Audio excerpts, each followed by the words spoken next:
तो आज मैं आपको एक्सप्लेन करूंगी आयरन मैन के तीनों पार्ट्स। तो मूवी की स्टार्टिंग होती है अफगानिस्तान के बॉर्डर को दिखाते हुए। वहाँ पर यूएस आर्मी भी होती है जो कि किसी ऐसे आदमी का इंतजार कर रही होती है जो कि वेपन्स को डील करता था और उसका नाम था टॉनी। फिर कुछ ही टाइम में हम देखते हैं कि टॉनी वहाँ पर पहुँच जाता है। वहाँ पर टॉनी उस आर्मी को एक मिसाइल दिखाता है और कहता है कि ये हम लोगों ने बनाया है। ये इतना ज्यादा खतरनाक है कि ये एक मिसाइल ही पूरी कंट्री को तबाह करने के लिए काफी है। और फिर वहाँ पर उसका एक्सपेरिमेंट किया जाता है। दरअसल टोनी यहाँ पर आर्मी से कोई डील करने आया था और इस डील से वो बहुत अमीर हो सकता था। उसके बाद वो यहाँ से चला जाता है, लेकिन तभी टोनी की कार पर कोई फायरिंग करने लगता है। वहाँ पर मौजूद सारी की सारी आर्मी टोनी को बचाने की कोशिश करती है, लेकिन वो लोग उन आर्मी को फायर करके मार देते हैं। टोनी अपनी जान बचाकर गाड़ी से बाहर तो आ जाता है, लेकिन उसके पास उसी की कंपनी का बॉम्ब पड़ा होता है जिसके फट जाने से वो काफी जख्मी हो जाता है। अब हमें एक दिन पहले का टाइम दिखाया जाता है जब टोनी को बेस्ट वेपन मेकर का अवार्ड मिला था।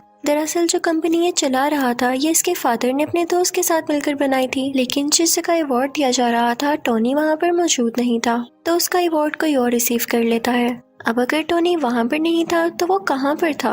वो था एक कैसीनो में। वहाँ पर वो आदमी आता है जिसने टोनी का अवार्ड लिया था। वो उसे उसका अवार्ड देता है तो वो कहता है कि यार मैं इसे कहाँ रखूंगा, मेरे घर में तो जगह ही नहीं है। वो अवार्ड वो लोगों को देकर वहाँ से चला जाता है। तभी वहाँ पर एक रिपोर्टर आती है और टोनी से कहती है कि क्या आप सेटिस्फाई हैं कि आप नए नए वेपन्स बना रहे हैं और वो इतने खतरनाक हैं कि किसी की भी जान ले सकते हैं, बल्कि पूरी कंट्री ही डिस्ट्रॉय कर सकते हैं। तो टोनी कहता है कि हाँ मैं सेटिस्फाई हूँ, क्योंकि अगर हम वेपन्स ना बनाएं तो लोग हमें ही मार डालेंगे। उसके बाद ये दोनों कुछ टाइम साथ स्पेंड करते हैं और फिर टोनी को बताया जाता है कि उसकी अफगानिस्तान के लिए फ्लाइट है और टोनी अपने प्राइवेट जेट से होता हुआ अफगानिस्तान आ जाता है। अब सीन शिफ्ट होता है प्रेजेंट टाइम की तरफ, जब टोनी बेहोश है और एक बैटरी से कनेक्टेड है।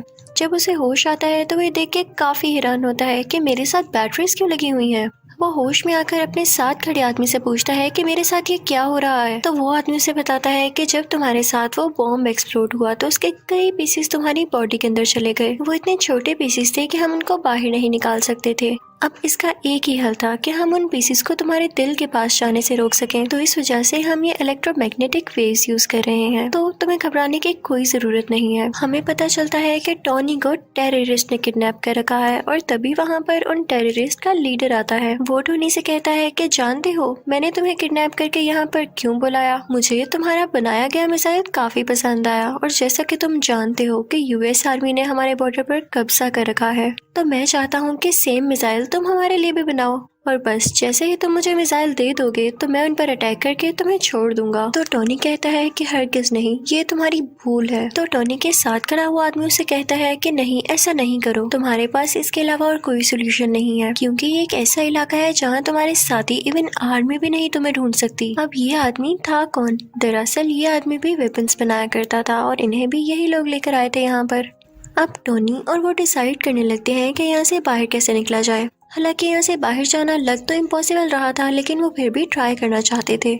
वो आदमी कहता है कि मुझे अपनी फैमिली के पास जाना है। तो टोनी कहता है कि मेरी कोई फैमिली नहीं, बस एक ड्राइवर और एक सेक्रेटरी है। तो वो दोनों सोचते हैं कि हम कोई ऐसा ड्रेस बनाएंगे जो कि बुलेट प्रूफ हो, ताकि जब हम लोग बाहर निकले और वो हम पे शूट करें तो हम पे कोई असर ना हो और हम फौरन से भाग जाएं। वो आदमी टोनी को बताता है कि तुम्हारी बॉडी में जो इलेक्ट्रोमैग्नेटिक वेव्स हैं उनको सिर्फ वही बैटरी कंट्रोल कर सकती है जो मैंने तुम्हारी बॉडी के साथ कनेक्ट की थी। अब उसको ढूंढना होगा ताकि उसको यूजफुल बनाकर हम यहाँ से बाहर जा सकें, लेकिन उस सूट के लिए इनको बहुत हाई पावर्ड बैटरी चाहिए थी जो कि सूट को रन भी कर सकती। दूसरी तरफ लीडर को तो यही लग रहा होता है कि शायद ये लोग मेरे लिए वो मिसाइल बना रहे हैं, तो वो उसको मटेरियल भी देता रहता है, क्योंकि वो नहीं जानता होता कि मिसाइल बनाने के लिए क्या क्या मटेरियल चाहिए।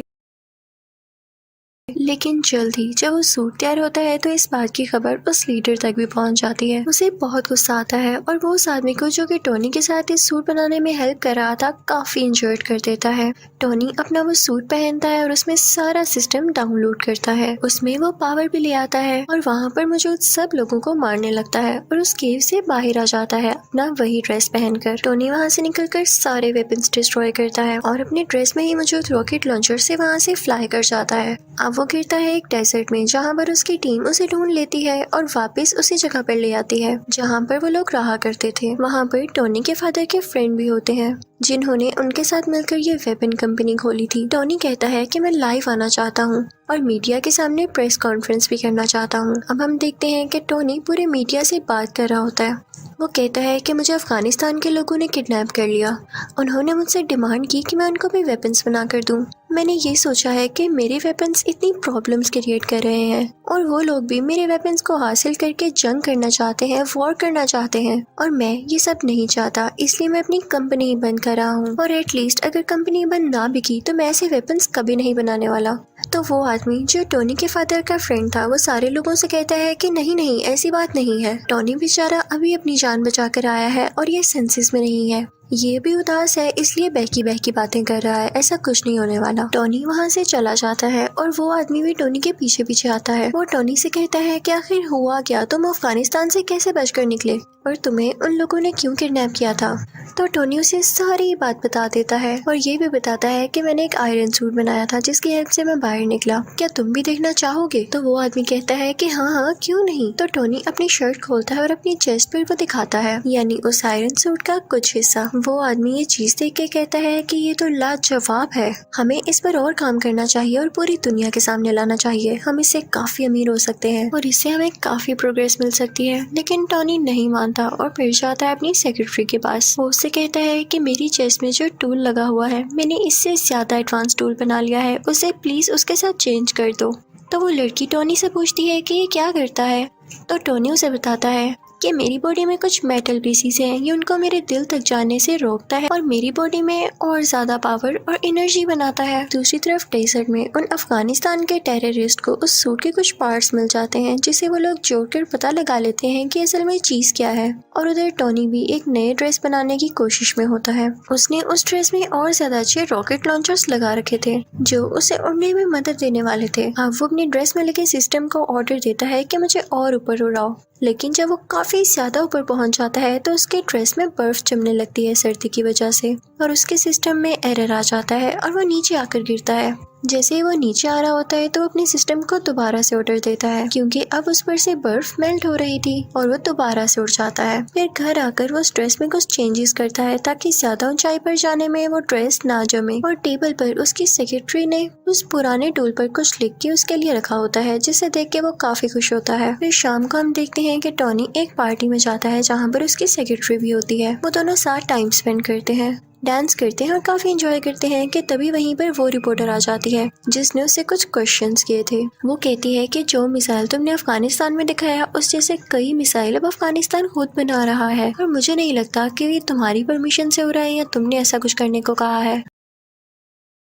टोनी एकदम बहुत गुस्से में आ जाता है और उसे लगता है कि हो ना हो ये काम उसी आदमी का है जो कि उसके फादर का दोस्त था, यानी उस कंपनी का शेयर पार्टनर। टोनी सीधा उस आदमी के पास जाता है और उससे पूछता है क्या वाकई में तुमने वो मिसाइल वहाँ पर भेजा है। तो वो कहता है कि हाँ मुझे ऐसा करना पड़ा। तो टोनी कहता है क्या तुम्हें पता भी है वहाँ पर जो टेररिस्ट हैं वो लोगों को कितना मार रहे हैं और तुमने उन्हीं टेररिस्ट की मदद कर दी, हमारी कंपनी ऐसे काम नहीं करती। लेकिन वो उसकी एक नहीं सुनता। फिर टोनी घर आ जाता है और खुद ही कुछ करने का ट्राई करता है। टोनी अपने ड्रेस को बहुत एडवांस बना लेता है। उसमें उसने हर तरह की टेक्नोलॉजी यूज कर दी थी जो कि फायर भी कर सकती थी और छोटे छोटे रॉकेट्स भी शूट कर सकती थी।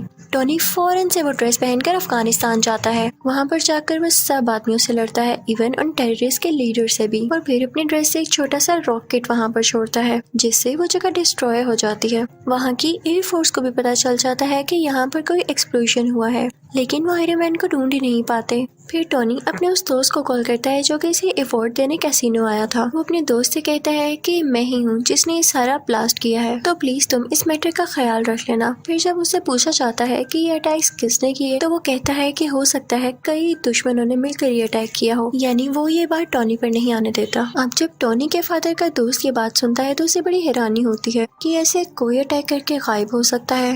वो फौरन से अफगानिस्तान जाता है और वहाँ के टेररिस्ट से बात करता है। तो वो टेररिस्ट कहते हैं कि हम जान चुके हैं कि काम किसका है, लेकिन हम तब तक खामोश हैं जब तक हम पूरी बात का न पता लगा लें। ये आयरन मैन ही है क्योंकि हमें डेजर्ट से उसके ड्रेस के कुछ पार्ट्स मिले हैं। वो टेररिस्ट उस आदमी से कहते हैं कि अगर तुम हम लोगों को पैसे दे दो तो मैं सूट का डिजाइन तुम्हें बता सकता हूँ।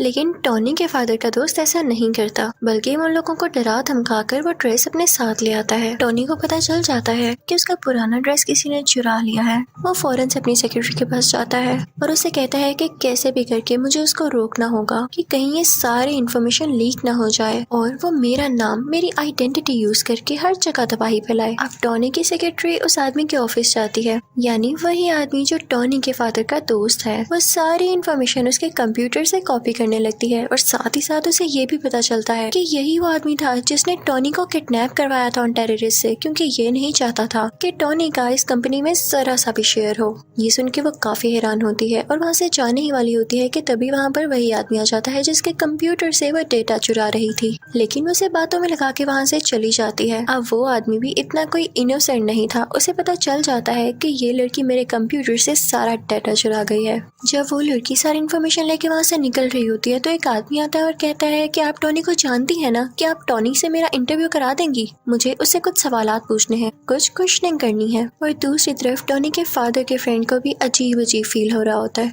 क्योंकि वो जानता था कि टॉनी अब कितना पावरफुल है और उसे पता चल चुका है कि इस सारी गेम के पीछे मेरा ही हाथ है। उस आदमी ने कुछ साइंटिस्ट को ऑर्डर दिया होता है वही टूल बनाने के लिए जो कि टॉनी की चेस्ट में था, लेकिन हैरानी वाली बात यह है कि जो टूल ये बनवा रहा था उसका साइज काफी बड़ा था, लेकिन उसको कंप्लीट होने में भी टाइम था। तो ये जाता है टॉनी के घर काफी गुस्से में। वो टॉनी की बॉडी को डीएक्टिवेट करके उसकी चेस्ट में से वो टूल, यानी जो अब उसका हार्ट था, वो ले जाता है, जिसकी वजह से टॉनी बहुत डाउन फील करने लगता है और उसके बगैर वो ज्यादा देर जिंदा रहने वाला नहीं था। कि तभी टॉनी को याद आता है कि उसकी सेक्रेटरी ने उसे एक पुराना टूल भी दिया था। वो फौरन से उसको लगा लेता है और अपना ड्रेस दोबारा से अपनी बॉडी पर ले आता है। अब टॉनी के फादर का फ्रेंड तो टॉनी का वो टूल लेके जा चुका था। उसने अपने पास काफी बड़ा आयरन जायंट बना रखा था जिसका वो नाम रखता है आयरन मॉन्गर। वो आदमी वो टूल जो टॉनी की चेस्ट से निकाला गया था उसके अंदर डाल देता है, जिससे वो एक्टिवेट होने लगता है। उसमें कई पावर्स आ जाती हैं, लेकिन इतनी ही देर में असली आयरन मैन भी वहाँ पर पहुँच चुका था और अब इन दोनों में काफी ज्यादा फाइट होती है। अब वो दोनों लड़ते लड़ते रोड पर आ जाते हैं। तभी आयरन मैन को याद आता है कि अभी तक ये सूट पूरी तरह ठीक नहीं हुआ, यानी अभी भी ये कई ज्यादा हाइट पर जाकर फ्रीज हो जाएगा। वो फौरन से ऊपर उड़ने लगता है ताकि आयरन मॉन्गर भी उसका पीछा करे, और जब वो लोग बहुत ऊपर पहुंच जाते हैं तो आयरन मॉन्गर का ड्रेस जमने लग जाता है, फ्रीज होने लग जाता है और वो अजीब सा हो थोड़ा डल होके नीचे गिरने लगता है। लेकिन तभी नीचे आते ही वो दोबारा से एक्टिवेट हो जाता है और वो आयरन मैन पर अटैक करने लगता है। अब ये दोनों पता है कहाँ आकर गिरते हैं? उसी लैब पर जहाँ पर ये बहुत बड़ा टूल बनाया जा रहा था। इस टूल को उसी आदमी के साइंटिस्ट बना रहे थे जो टॉनी के फादर का फ्रेंड था। अब आयरन मैन अपनी सेक्रेटरी को फौरन से कहता है कि तुम ये टूल एक्टिवेट कर दो, मैं यहाँ से फौरन से भाग जाऊंगा और इसका सारा का सारा इफेक्ट इस आयरन मॉन्गर पर हो जाएगा, क्योंकि ये नहीं जानता होगा कि टूल स्टार्ट होने वाला है। वो लड़की ऐसा ही करती है। उसमें काफी ज्यादा रेज निकलती हैं जो कि आयरन मॉन्गर के गिर्द आ जाती हैं और इन रेज की वजह से आयरन मॉन्गर मारा जाता है। अब अगले दिन हम देखते हैं कि टॉनी की प्रेस कॉन्फ्रेंस होती है और सारे उससे क्वेश्चन कर रहे होते हैं कि क्या आप ही हो आयरन मैन? तो उसके पास एक आदमी आता है और कहता है कि नहीं, आपने ये नहीं कहना, आपने ये कहना है कि उसमें आपका बॉडीगार्ड था और उन दोनों में आप इसमें कोई पर्सनल इश्यूज की वजह से लड़ाई हो रही थी और आपके फादर के फ्रेंड भी नेचुरल डेथ मरे। लेकिन टोनी वो स्क्रिप्ट उठा के सब लोगों के सामने चला जाता है। तभी उसका दोस्त उसके कान में कहता है कि जो भी बात सच है वही बोलिएगा। आयरन मैन सबके सामने बोल देता है, आई एम आयरन मैन। यानी अब सबको पता चल चुका था कि असली आयरन मैन टोनी ही है। और इसी के साथ आयरन मैन पार्ट 1 यही खत्म हो जाता है। तो अब मैं आपको एक्सप्लेन करूंगी आयरन मैन पार्ट 2। अब जहाँ पर पार्ट 1 का एंड हुआ था वहीं से पार्ट 2 स्टार्ट होता है। वही न्यूज के टोनी ने ये एक्सेप्ट कर लिया है कि वही आयरन मैन है। किसी के टीवी पर चल रही होती है और जो आदमी इसको देख रहा होता है उसका नाम इवैन होता है। ये न्यूज देखते ही इवैन के फादर की डेथ हो जाती है। तो इवैन कहता है कि मैं आयरन मैन से बदला लेके जरूर रहूंगा। तो वो भी एक छोटा सा टूल तैयार करता है जिससे वो अपना ड्रेस बनाने वाला था, क्योंकि वो आयरन मैन से फाइट करने लगा था। अब कई दिन बाद इवैन का ड्रेस तैयार हो जाता है और वो उसे नाम देता है व्हिपलैश। उसमें ये पावर थी कि वो किसी भी मेटल को काट सकता था। फिर हम देखते हैं कि 6 महीने गुजर जाते हैं और टोनी कुछ लोगों से स्पीच कर रहा होता है। उसने अपना वही ड्रेस पहना होता है। वो बताता है कि मेरे फादर का ये ड्रीम था कि वो एक सिटी बनाए जिसमें एडवांस बिल्डिंग्स हो और काफी अच्छी टेक्नोलॉजी हो, लेकिन वो तो अपना ये ड्रीम पूरा नहीं कर पाए। अब मैं उनका ये ड्रीम पूरा करूंगा। और वो अपना ड्रेस सबको दिखाता है कि ये ड्रेस मेरी हेल्प करेगा। टोनी ये सब बातें करके वहाँ से निकल ही रहा होता है कि तभी उसके पास कुछ लोग आते हैं। वो टोनी से कहते हैं कि आपसे कुछ लोग कुछ बातें पूछना चाहते हैं। वो सब लोग ये चाहते हैं कि आप सुबह कोर्ट में आए। वो आपके ड्रेस के बारे में आपसे कुछ इन्वेस्टिगेशन करेंगे। जब टोनी कोर्ट जाता है तो उसे पता चलता है कि वहाँ पर तो आर्मी है। कोर्ट के सेनेटर उसे कह रहे होते हैं कि सूट तो तुमने काफी अच्छा बनाया है, लेकिन इतनी ज्यादा पावरफुल और खतरनाक चीज तुम्हारे पास नहीं होनी चाहिए। ये आर्मी को दे दो क्योंकि वो अपने सोल्जर्स की काफी अच्छी ट्रेनिंग कर सकती है इससे। तो टोनी कहता है कि नहीं, वो ड्रेस मैंने बनाया है, मेरी मेहनत लगी है उसमें, मैंने उस पर कई एक्सपेरिमेंट्स किए और मुझे ही उसको यूज करना आता है। वो मेरा ड्रेस है और मैं ही आयरन मैन हूँ। No one can be iron man. कोई आयरन मैन नहीं बन सकता मेरे अलावा। वहाँ पर टोनी का वही ब्लैक दोस्त भी होता है, लेकिन इस पार्ट में उसका फेस चेंज है, यानी किसी और को टोनी का दोस्त बना दिया गया है, लेकिन कैरेक्टर वही है।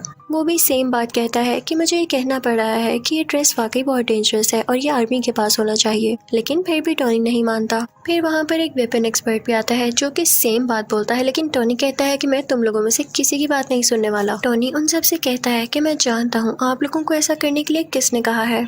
इनफैक्ट वो आदमी इसलिए चाहता है कि आप लोग मेरा ड्रेस ले लें क्योंकि वो खुद ऐसा ड्रेस नहीं बना पा रहा। उसने मेरी कॉपी करके कई ज्यादा ड्रेसेस बनाए हैं, लेकिन वो उस काम के नहीं जो कि मेरा ड्रेस है। तो आप लोग उसकी बातों में क्यों आ रहे हैं? मैं आपको प्रूफ्स भी दिखाता हूँ। और टोनी फिर उनको प्रूफ्स भी दिखाने लगता है कि वाकई वो आदमी कैसा है। वो कहता है कि इतना बड़ा वेपन मेकर मेरी ड्रेस को कंट्रोल ही नहीं कर पा रहा, तो आप लोग कैसे कर पाएंगे? इसे सिर्फ मैं चला सकता हूँ और मैं जानता हूँ ये किसी को नुकसान नहीं देगा। सबको उसकी बात अच्छी लगती है और फिर वो वहाँ से चला जाता है। दूसरी तरफ हम देखते हैं कि इवैन अपना व्हिप्लैश ड्रेस कंप्लीट कर चुका होता है और अब वो चाहता था कि वो डायरेक्ट जाकर आयरन मैन से लड़ाई करे। दूसरी तरफ टोनी भी अपने ड्रेस को चेक कर रहा होता है। उसके ड्रेस में एक ऐसा कोर होता है जो कि सबसे ज्यादा यूजफुल था, लेकिन यूजफुल होने के साथ साथ वो काफी खतरनाक भी था। उसकी वजह से टोनी की बॉडी में काफी पॉइजन फैल रहा था। उसी दौरान टोनी इस सोच में भी पड़ जाता है कि अगर मुझे कुछ हो गया तो कंपनी का क्या होगा। तो वो अपनी सेक्रेटरी को बुलाता है और उससे कहता है कि मैं तुम्हें अपनी कंपनी का सीईओ बनाता हूँ। ये कंपनी अब से तुम्हारे अंडर है, तुम जिसको चाहो हायर करो। फिर टोनी की सेक्रेटरी जो कि अब उस कंपनी की सीईओ थी, एक लड़की को इंटरव्यू के लिए बुलाती है, लेकिन वो लड़की किसी कंपनी की एजेंट होती है। फिर हम देखते हैं कि कार रेस हो रही होती है और उसमें टोनी ने भी पार्टिसिपेट किया होता है, लेकिन तभी वहाँ पर इवैन यानी व्हिप्लैश आ जाता है और उस पर अटैक कर देता है, जिससे उसकी गाड़ी 2 हिस्सों में टूट जाती है। ये न्यूज टीवी पर टोनी की यानी वो सीईओ भी देख लेती है और उसके बॉडीगार्ड से कहती है कि हमें फौरन उसकी मदद के लिए जाना होगा। वो दोनों जाते हैं और टोनी को उसका ब्रीफ केस देते हैं जिसके अंदर वो आयरन मैन वाला ड्रेस होता है और टोनी उसको पहन लेता है। अब आयरन मैन में और व्हिप्लैश में काफी लड़ाई होने लगती है, लेकिन आयरन मैन जो भी अटैक्स कर रहा था व्हिप्लैश उनको रोके जा रहा था और कई देर तक ऐसे चलता है। लेकिन तभी आयरन मैन व्हिप्लैश पर जोरदार अटैक करता है, जिससे फाइनली व्हिप्लैश को डिफीट हो जाती है। व्हिप्लैश को अरेस्ट कर लिया जाता है। थोड़ी देर बाद टोनी पुलिस स्टेशन जाता है इवैन से ये पूछने के लिए कि उसने उस पर अटैक क्यों किया। वो आगे से चुप रहता है तो टोनी उससे कहता है कि वैसे तुम्हारी टेक्नोलॉजी थी बड़ी कमाल की, तुम अगर ये आर्मी को बेच देते तो तुम काफी अमीर हो सकते थे। और ये कह के वो वहाँ से चला जाता है। फिर हम देखते हैं कि एक और आदमी आता है जो कि सेम टू सेम इवैन के जैसा था, इवन उसका यूनिफॉर्म भी। वो दरअसल जेल में इसलिए भेजा गया था ताकि उसको मरवाकर लोगों को ये शो किया जा सके कि इवैन मर चुका है। और एक आदमी जो कि बहुत बड़ा गैंगस्टर था असली इवैन को रेस्क्यू कर लेता है, वहाँ से निकलवा लेता है। सबको यही लग रहा था कि इवैन मारा जा चुका है क्योंकि उन्होंने वहाँ पर ब्लास्ट करवा के नकली इवैन को मरवा दिया था। वो गैंगस्टर किसी इंडस्ट्री का ओनर था और टोनी का सबसे बड़ा दुश्मन था। वो ये चाहता था कि वो भी आयरन मैन के ड्रेस की तरह कई ज्यादा ड्रेसेस बनाए और पूरी आर्मी बनाए उनसे। उसने इवैन को भी इसीलिए छुड़वाया था। दूसरी तरफ टोनी के ड्रेस का वो कोर उसे काफी सता रहा होता है। वो उसकी चेस्ट में मुसलसल पॉइजन पहुंचा रहा था, जिससे उसे फील हो रहा था कि अगर उसने कुछ न किया जल्द तो वो मारा जाएगा। लेकिन इस बात की फिक्र ना करते हुए वो अपनी बर्थडे पार्टी रखता है और उसमें डांस कर रहा होता है कि तभी उसका वो ब्लैक फ्रेंड आता है और उसे कहता है कि आर्मी का ऑर्डर है कि कल तुम्हें या तुम्हारे ड्रेस को उनके सामने लाया जाए। वो आदमी भी टोनी से अब तंग आ चुका था। वो कहता है कि तुम अपना ड्रेस पहन के पार्टी कर रहे हो, तुम जानते भी हो कि कितना खतरनाक है, लेकिन टोनी उसकी बात नहीं सुनता। तो वो भी टोनी का पुराना ड्रेस पहन कर आ जाता है। और उन दोनों में अब काफी ज्यादा फाइट होती है। दोनों ने ही आयरन के ड्रेसेस पहने रखे थे और दोनों चाहते थे कि किसी न किसी तरह एक दूसरे को हरा दें ताकि पहला जीत जाए। अब दोनों अपने अपने हाथ से लेजर निकालने लगते हैं और एट अ टाइम लेजर निकलने से दोनों लेजर्स आपस में टकरा जाती हैं और बहुत बड़ा ब्लास्ट होता है। जहाँ पर ब्लास्ट होता है और टोनी की बर्थडे पार्टी हो रही होती है वो जगह कोई और नहीं बल्कि टोनी की कंपनी होती है। अब वहाँ से टोनी का पुराना ड्रेस लेके वो ब्लैक फ्रेंड तो चला जाता है, लेकिन टोनी वहीं पर नशे की हालत में होता है। फिर हम देखते हैं कि एक आंख वाला आदमी टोनी के पास आता है और उससे कहता है कि तुम्हारे फादर क्या क्या करना चाहते थे और तुम क्या कर रहे हो, तुम नशा करके इधर उधर फिरते रहते हो। तो टोनी कहता है कि अपनी जुबान बंद रखो, तुम होते कौन हो ऐसे बोलने वाले। तो वो आदमी कहता है मैं तुम्हारे बारे में सब कुछ जानता हूँ, वो लड़की जो तुम्हारी कंपनी में इंटरव्यू देने आई थी वो कोई और नहीं बल्कि मेरी ही सीक्रेट एजेंट है और तुम्हारी सारी बातें सारी रिपोर्ट्स ये मुझे देती रही है। फिर वो आदमी ये भी कहता है कि मैं ये नहीं चाहता कि तुम्हारा कोई नुकसान हो, मैं चाहता हूँ कि तुम और ज्यादा अच्छा एक ड्रेस बनाओ जिससे पूरी दुनिया को फायदा हासिल हो और मेरे पास तुम्हारे फादर की कुछ चीजें भी हैं, चाहो तो उन्हें मेरे से ले सकते हो। टोनी उस एक आंख वाले आदमी के पास से वो सारी चीजें ले आता है तो उसे पता चलता है कि उसके फादर जो सिटी बनाना चाहते थे वो उस टूल की मदद से बनाई जा सकती है। वो उस पर पूरी तरह से रिसर्च करने लगता है।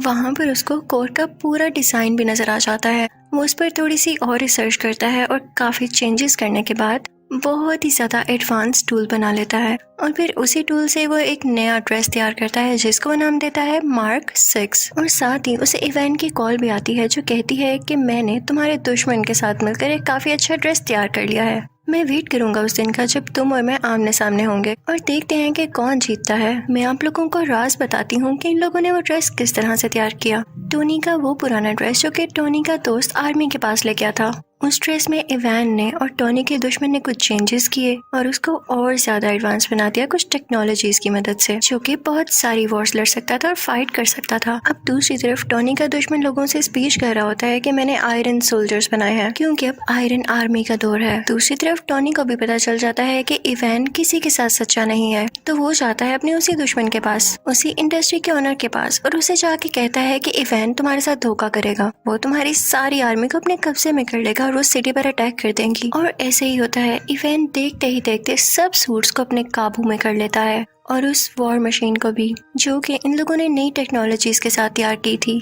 वही ड्रेस जो कि टोनी का पुराना ड्रेस था। टोनी उस इंडस्ट्री के ओनर से कहता है कि मैंने कहा था ना, जाओ अब अपने सोल्जर्स को कंट्रोल करो, लेकिन अब बहुत देर हो चुकी थी। तो वो सीक्रेट एजेंट वहाँ पर पहुँचती है जहाँ पर इवान इन सारे आयरन सोल्जर्स को कंट्रोल कर रहा होता है, लेकिन वो सारे के सारे अपना कंट्रोल खो चुके थे। तभी वहाँ पर आता है टोनी जो कि अब आयरन मैन बन चुका था। वो आते ही अपनी पावर्स का यूज करता है और सारे आयरन सोल्जर्स को मार गिराता है, लेकिन तभी उसके सामने आ जाता है व्हिप्लैश जो कि ज्यादा स्ट्रॉन्ग हो गया था अपने उसी ड्रेस में। टोनी यानी आयरन मैन उस पर अटैक करने लगता है, लेकिन अब उस पर कुछ असर नहीं हो रहा था क्योंकि व्हिप्लैश अब काफी स्ट्रॉन्ग हो चुका था और अब वो जानता था कि आयरन मैन का मुकाबला कैसे करना है। तभी टोनी को याद आता है कि जब उसकी और उसके ब्लैक फ्रेंड की लेजर आपस में टकराई थी तो बहुत बड़ा ब्लास्ट हुआ था। वो अपने उस फ्रेंड से कहता है कि हम वो एक्सपेरिमेंट दोबारा से करते हैं। अब वो दोनों ऐसे ही करते हैं और वहाँ पे काफी बड़ा ब्लास्ट होता है। व्हिप्लैश वहीं पर मारा जाता है। अब अगले सीन में हम देखते हैं कि टोनी के पास वही एक आंख वाला आदमी आता है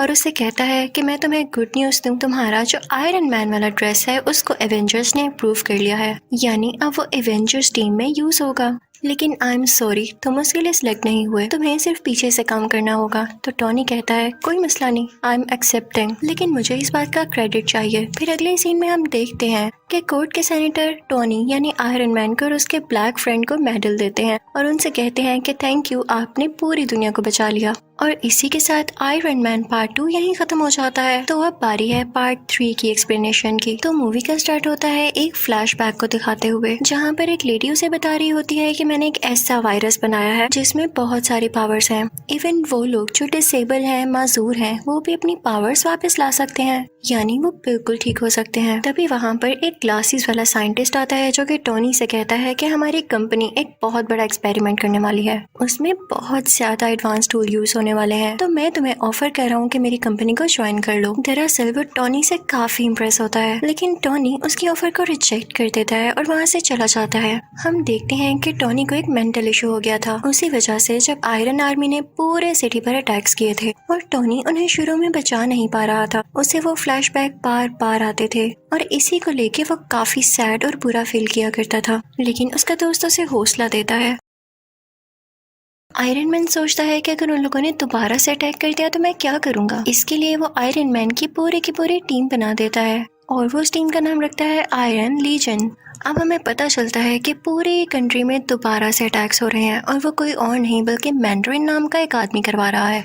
टोनी यानी आयरन मैन का एक बॉडीगार्ड भी उसी कंट्री में होता है जो कि उन अटैक्स की वजह से शदीद जख्मी हो चुका था। टोनी उससे बहुत प्यार करता था, इसलिए उसे गुस्सा आ जाता है। तो वो प्रेस कॉन्फ्रेंस करता है कि अगर ये अटैक्स ना रोके गए तो मैं उस मैंडरिन के साथ बहुत बुरी तरह पेश आऊंगा। लेकिन लगता है ये बात उसकी मैंडरिन को बिल्कुल पसंद नहीं आती। वो जनाब टोनी के घर पर ही अटैक करवा देता है, जिससे टोनी यानी आयरन मैन का घर पूरी तरह से तबाह हो जाता है। उस वक्त टोनी के साथ वही लड़की भी थी जिसने वो वायरस बनाया था जो कि डिसेबल लोगों को ठीक कर सकता था। आयरन मैन अपना ड्रेस पहनता है और उस लड़की को बचाकर वहाँ से ले जाता है। लेकिन आयरन मैन के सूट में एक एरर आ जाता है। जिस जगह उसने लैंड करना था वो वहाँ पर नहीं जाता, बल्कि किसी ऐसी जगह में गिर जाता है जहाँ पर स्नो फॉलिंग हो रही होती है। लेकिन स्टिल होप यानी उम्मीद अभी भी बाकी थी, क्योंकि उस सूट में पावर जो बाकी थी। वो चाहता तो उस जगह पर वापस जा सकता था जहाँ पर उसको जाना था। दूसरी तरफ पूरी दुनिया काफी सैड होती है, क्योंकि उनको ये लग रहा था कि टोनी मारा जा चुका है उस अटैक में जो कि उसके घर पर हुआ,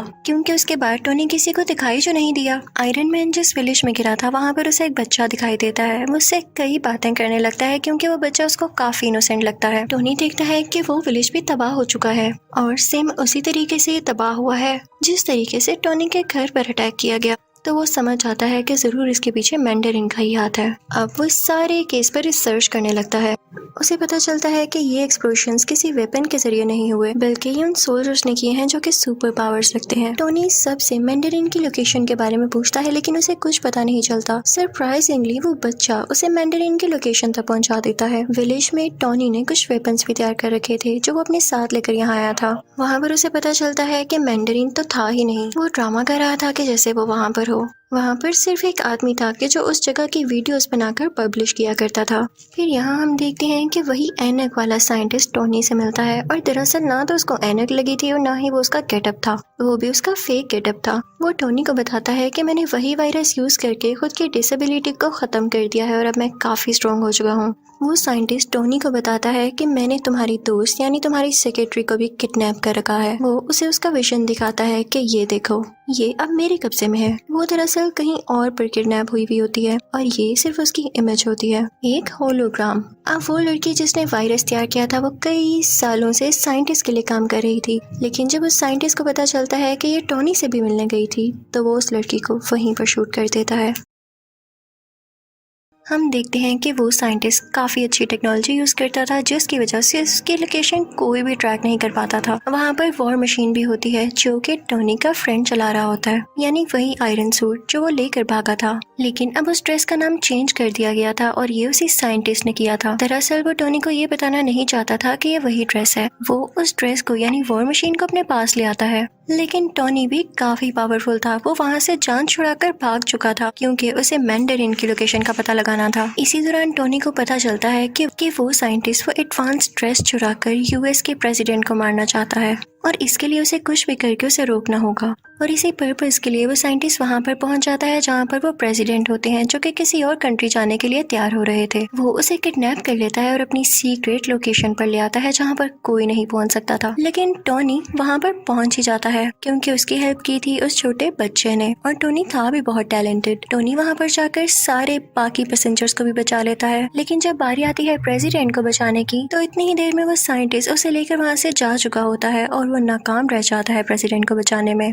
लेकिन हमें ये जरूर पता चल जाता है कि साइंटिस्ट की सीक्रेट लोकेशन क्या थी। ये समंदर के पास एक खुफिया जगह थी और ये प्रेसिडेंट को यहाँ पर पता है क्यों लाया था, क्योंकि ये उनकी डेथ पूरे सोशल मीडिया के सामने लाइव दिखाना चाहता था, जिससे इसको पॉपुलैरिटी मिलती यानी ये मशहूर हो जाता और लोग इससे डरने लगते। और प्रेसिडेंट को पकड़ना इतना आसान नहीं हुआ था, बल्कि प्रेसिडेंट के नीचे जो बंदा होता है यानी वाइस प्रेसिडेंट, उसने जेलसी में आकर प्रेसिडेंट की किडनैपिंग में उस साइंटिस्ट की हेल्प की थी। उसने ये लालच में भी किया था क्योंकि उसकी एक डिसेबल बेटी थी जिसको साइंटिस्ट ने वही वायरस देकर ठीक कर दिया था। अब हम देखते हैं कि टोनी और उसका ब्लैक फ्रेंड उसी जगह पर होते हैं जहाँ पर वो साइंटिस्ट होता है, यानी समंदर के पास वाली खुफिया जगह में। टोनी अपने दोस्त को कहता है कि मैं अपनी असिस्टेंट यानी सीईओ को बचाऊंगा और तुम जाकर प्रेसिडेंट को बचाना। फिर हम देखते हैं कि आयरन मैन उस आदमी के सामने पहुंच चुका है, यानी उस साइंटिस्ट के सामने। उन दोनों में काफी फाइट होती है, दोनों ने ड्रेसेस पहन रखे थे और दूसरी तरफ वो ब्लैक फ्रेंड भी प्रेसिडेंट को बचा देता है और उन्हें भी आयरन ड्रेस पहनाकर सेव कर लेता है और कहता है आप यहाँ से चले जाएं अभी के लिए। आयरन मैन भी उस सीईओ को यानी अपनी दोस्त को बचा लेता है,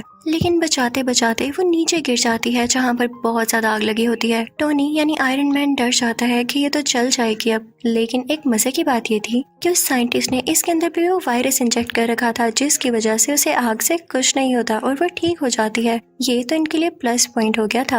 अब हम देखते हैं कि टोनी यानी आयरन मैन जाता है उसी साइंटिस्ट के पास। उन दोनों में काफी ज्यादा फाइट होने लगती है, लेकिन जब वो देखता है कि इस पर ना तो मेरी आर्मी का कोई असर हो रहा है ना तो मेरे अटैक्स का, तो उसके पास एक आइडिया आता है। वो अपना ड्रेस उतारता है और उसे साइंटिस्ट को पहना देता है और उस ड्रेस में एक खास बात ये थी कि वो अपने आप को ही ब्लास्ट कर लेता था और टोनी फिर ऐसा ही करता है, वो ड्रेस ब्लास्ट हो जाता है। लेकिन वो साइंटिस्ट बहुत चालाक था, उसने भी वो वायरस अपने अंदर इंजेक्ट कर रखा था जिसकी वजह से वो सरवाइव कर जाता है और उसे कुछ भी नहीं होता। बस इतना है कि वो जल चुका था, लेकिन स्टिल उसमें अभी भी पावर थी काफी ज्यादा। और तभी वहाँ पर वो सीईओ भी आती है और वो साइंटिस्ट को पूरी तरह से मार देती है, जिससे फाइनली वो मर जाता है। फिर वो सीईओ आती है टोनी के पास, वो दोनों गले लगते हैं और कन्फेस करते हैं कि वो एक दूसरे को पसंद करते हैं। उधर टोनी अपनी बाकी आयरन आर्मी को भी ऑर्डर देता है कि खुद को ब्लास्ट कर लो और ऐसा ही होता है। आसमान में लग रहा होता है जैसे फायरवर्क्स चल रहे हों। फिर नेक्स्ट सीन में हम ये भी देखते हैं कि पुलिस ने नकली मैंडरिन और उस वाइस प्रेसिडेंट को भी अरेस्ट कर लिया है। फिर हम देखते हैं क्योंकि टोनी यानी आयरन मैन काफी मशहूर हो चुका था, तो दुनिया के बड़े बड़े सर्जन्स उसका ऑपरेशन करते हैं। उसमें जो मेटल के पीसीस होते हैं वो उसको निकाल देते हैं। ये बहुत ही बड़ी गुड न्यूज थी, यानी ना उसे किसी टूल की जरूरत थी, ना उसे किसी कोर की, ना ही ड्रेस की जरूरत थी उसे जिंदा रखने के लिए। वो उस टूल को पानी में फेंक देता है और उसकी दोस्त यानी सीईओ को भी ठीक कर दिया जाता है। यहाँ पर इस मूवी की हैप्पी एंडिंग हो जाती है। आई होप आपको ये तीनों पार्ट्स अच्छे लगे होंगे। Thank you for watching.